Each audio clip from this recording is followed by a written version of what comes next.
엄마의 반찬통이 부담스러웠던 이유, 받는 것도 연습이 필요하다는 걸 나는 너무 늦게 알았다. 엄마가 반찬통을 줄 때마다 나는 이상하게 숨이 막혔다. 고마운 게 아니라서가 아니었다. 무겁다고 느낀 것도 아니었다. 그냥 뭔가가. 받을 때마다 가슴 어딘가에 뭔가가 걸렸다. 그게 뭔지 꽤 오래 몰랐다. 알고 싶지 않았는지도 모른다. 알면 뭔가를 인정해야 할 것 같았으니까. 그래서 그냥 받고 고맙다고 하고 냉장고에 넣었다. 그 불편함은 없는 척했다. 그러다 어느 날 그게 안 됐다. 나는 서울에서 혼자 살기 시작한 지 3년이 됐다. 회사는 마포구에 있었다. 집은 은평구 꼭대기 오래된 빌라 4층 원룸이었다. 창문을 열면 북한산이 살짝 보였다. 그게 그 집의 유일한 장점이었다. 자취를 시작했을 때 요리는 거의 안 했다. 편의점 도시락이나 배달로 버텼다. 냉장고엔 맥주랑 계란이랑 케첩만 있었다. 그러다 몸이 이상해지면 집밥이 생각났다. 한 달에 한 번 정도 본가에 내려갔다. 경기도 수원. 버스로 1시간 반. 그때마다 엄마는 반찬통을 쌌다. 김치, 멸치볶음, 된장찌개용 두부, 간장게장, 때로는 갈비찜도 들어있었다. 한 번은 냉동 삼겹살이 들어있었고 한 번은 무청 시래기 볶음이 들어있었다.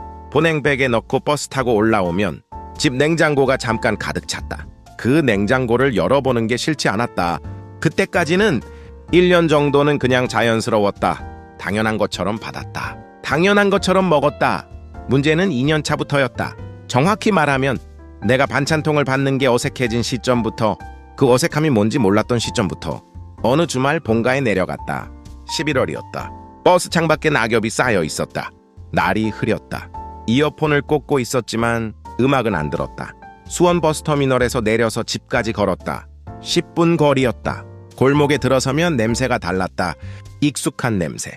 엄마는 내가 도착하기 전부터 부엌에 있었던 것 같았다. 문을 열자마자 뭔가 볶는 냄새가 났다. 들기름 냄새 같았다. 왔어?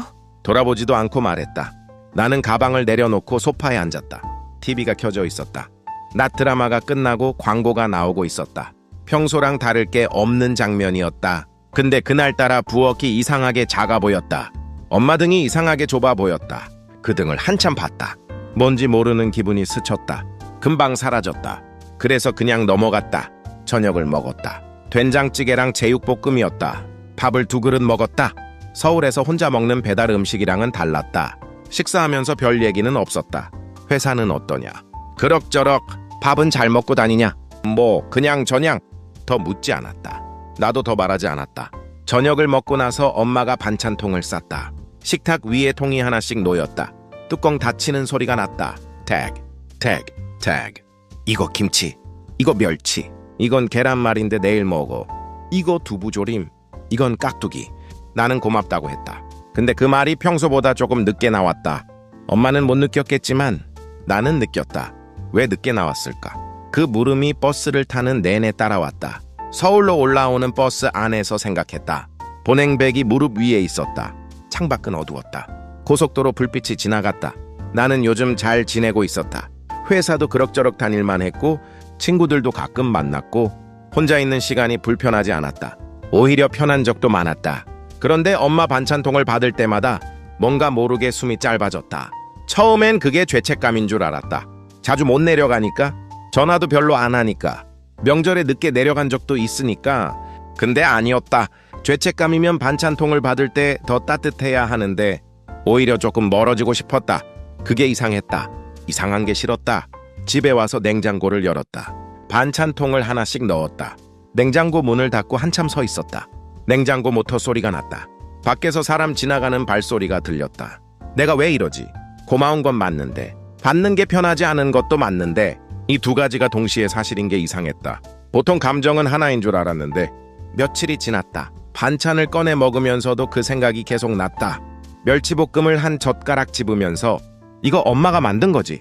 계란말이를 전자레인지에 돌리면서 엄마가 아침에 일어나서 만든 거겠지. 김치를 한 점 집으면서 이 김치 엄마가 직접 담근 건데, 그 생각들이 따뜻하게 느껴져야 하는데 왜 무겁게 느껴지는 걸까? 먹으면서도 뭔가 찜찜했다. 그게 싫었다. 그 기분이 싫은 내가 더 싫었다. 반찬이 다 떨어질 때쯤 조금 홀가분했다. 그게 제일 이상했다. 그 달부터 본가에 내려가는 횟수가 줄었다. 의도한 건 아니었다. 그냥 바빴다. 피곤했다. 주말에 쉬고 싶었다. 다 맞는 말이었다. 근데 진짜 이유가 그것만은 아닌 것 같았다. 반찬통을 또 받기 싫었던 것 같다. 그 불편함을 또 느끼기 싫었던 것 같다. 그걸 인정하는데도 시간이 걸렸다. 2달 뒤 다시 본가에 내려갔다. 그날은 일요일 오후에 내려갔다가 저녁 먹고 바로 올라올 계획이었다. 마지막 버스가 밤 10시 20분이었다. 버스를 타고 내려가면서 생각했다. 이번엔 그냥 받자. 아무 말도 하지 말고 그냥 받고 올라오자. 그게 제일 쉬운 방법이었다. 저녁을 먹으면서 별 얘기를 안 했다. 엄마도 나도 TV가 켜져 있었다. 뉴스 소리가 배경음처럼 깔렸다. 앵커가 무슨 정책 얘기를 하고 있었다. 들리지 않았다. 밥도 먹어. 됐어. 조금만. 배불러. 이 대화를 몇 번 한 것 같았다. 살면서 수백 번 했을 것 같은 대화. 설거지를 하고 나서 엄마가 또 반찬통을 쌌다. 이번엔 양이 더 많았다. 통이 5개였다. 아마 오랜만에 온다고 더 만들었을 것이다. 이번엔 갈비찜도 넣었어. 데워 먹어. 이거 깍두기. 이건 콩자반. 요건 버섯볶음. 나는 멍하니 봤다. 고맙다는 말이 안 나왔다. 나왔는데 안 나온 것처럼 느껴졌다. 엄마는 보냉백을 들어서 내 손에 쥐어줬다. 묵직했다. 나는 그 무게가 너무 싫었다. 그리고 그게 싫은 내가 이해가 안 됐다. 버스 시간까지 40분이 남아 있었다. 거실 소파에 앉아서 폰을 보는 척했다. 엄마는 부엌을 치우고 있었다. 그릇 부딪히는 소리가 났다. 말을 걸어야 하나? 뭔 말을? 뭔가를 말해야 할 것 같은데 뭘 말해야 할지를 모르겠는데 근데 이대로 그냥 가면 다음에 또 반찬통을 받을 거고 또 이 기분이 들 거고 또 고맙다는 말이 늦게 나올 거고 그 반복이 싫었다. 근데 뭘 어떻게 해야 하는지를 몰랐다. 엄마 반찬 좀 그만 줘 라고 말할 수 있는 건 아니잖아. 그 말을 들으면 엄마가 얼마나 상처받겠어. 그럼 뭐라고 해야 해? 엄마 나 사실 반찬통 받는 게 부담스러워. 이것도 말이 안 되잖아. 왜 부담스럽냐고 하면 뭐라고 해? 모른다고 할 수도 없고. 버스 시간까지 20분이 남았다. 나는 계속 폰 화면만 봤다. 화면은 꺼져 있었다. 내 얼굴이 흐릿하게 비쳤다. 지금이라도 말해야 하나? 아니면 그냥 가야 하나? 어느 쪽도 맞는 것 같지 않았다. 엄마가 부엌에서 나왔다. 손을 앞치마 닦으면서 소파 맞은편 의자에 앉았다. 왜 그렇게 앉아있어? 그냥 TV에서 기상 예보가 나왔다. 이번 주 내내 흐리다고 했다. 잠깐 둘 다 말이 없었다. 그 침묵에서 내가 먼저 말했다. 엄마, 나 반찬 받을 때마다 이상하게 부담스러워. 말하고 나서 후회할 것 같았다. 엄마가 상처받을 것 같았다. 왜 이런 말을 꺼냈을까 싶었다. 근데 엄마는 표정이 안 바뀌었다. 그냥 나를 봤다. 왜? 모르겠어. 그냥 받으면 말이 막혔다. 갚아야 할 것 같은 기분이 들어. 그 말이 나왔다. 내가 하려고 한 말이 아니었는데, 생각하고 꺼낸 말이 아니었는데 그냥 나왔다. 말하고 나서 나도 놀랐다. 그게 맞는 말이었으니까. 엄마는 한동안 말이 없었다. TV에서 날씨 예보가 계속 나왔다. 이번 주 내내 흐리다고. 주말엔 비가 올 수도 있다고. 그래서 부담스러웠던 거야. 엄마가 말했다. 질문이 아니었다. 확인하는 것 같았다. 나는 고개를 끄덕였다. 갚을 게 아닌데. 그 말도 짧게 했다. 더 길게 말하지 않았다. 설명하지 않았다. 나도 아무 말 안 했다. 그냥 거실이 조용해졌다. 바깥에서 바람 소리가 들렸다. 11월 바람이었다. 잠시 후 엄마가 일어났다. 부엌으로 들어가서 물을 한 잔 가져왔다. 내 앞에 아무 말 없이 놓았다. 그게 다였다. 더 이상 그 주제로 말하지 않았다. 엄마도 나도. 버스 시간이 돼서 일어났다. 보냉백을 들었다. 엄마가 현관에서 배웅했다. 잘 가. 응. 문이 닫혔다. 계단을 내려오면서 보냉백이 흔들렸다. 이번엔 무게가 다르게 느껴졌다. 가볍다는 게 아니라 그냥 다르게 느껴졌다. 버스 안에서 창밖을 봤다. 가로등이 스쳐 지나갔다. 도로 위에 차들이 많았다. 일요일 밤이었다. 갚아야 할 것 같은 기분이 들어 내가 왜 그 말을 했을까 생각해봤다. 나는 뭔가를 받으면 돌려줘야 한다고 생각하는 사람이었다. 친구한테 밥 얻어먹으면 다음에 꼭 사는 타입. 호의를 받으면 속으로 기록해두는 타입. 누군가 나를 도와주면 빨리 갚고 싶어 하는 타입. 그게 나쁜 건 아니다. 관계를 오래 유지하는 데 도움이 되는 성격이다. 근데 엄마한테도 그 논리를 갖다 댔던 거다. 반찬을 받을 때마다 뭔가 빚이 생기는 것 같았고 빚이 쌓이는 게 불편했고 갚을 방법을 모르니까 점점 더 무거워졌고 그래서 반찬통이 부담스러웠던 거다.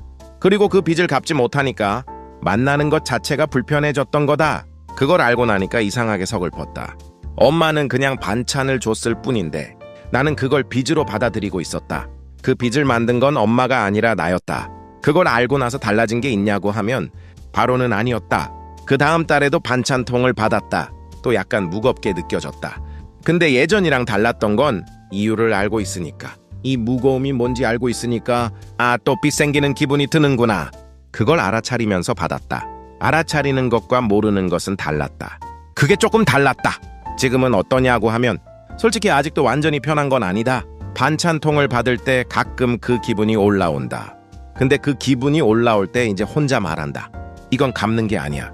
그 말이 맞는지 틀린지는 아직도 모르겠다. 다만 그 말을 하고 나면 조금 가벼워진다. 그 정도면 충분한 것 같다.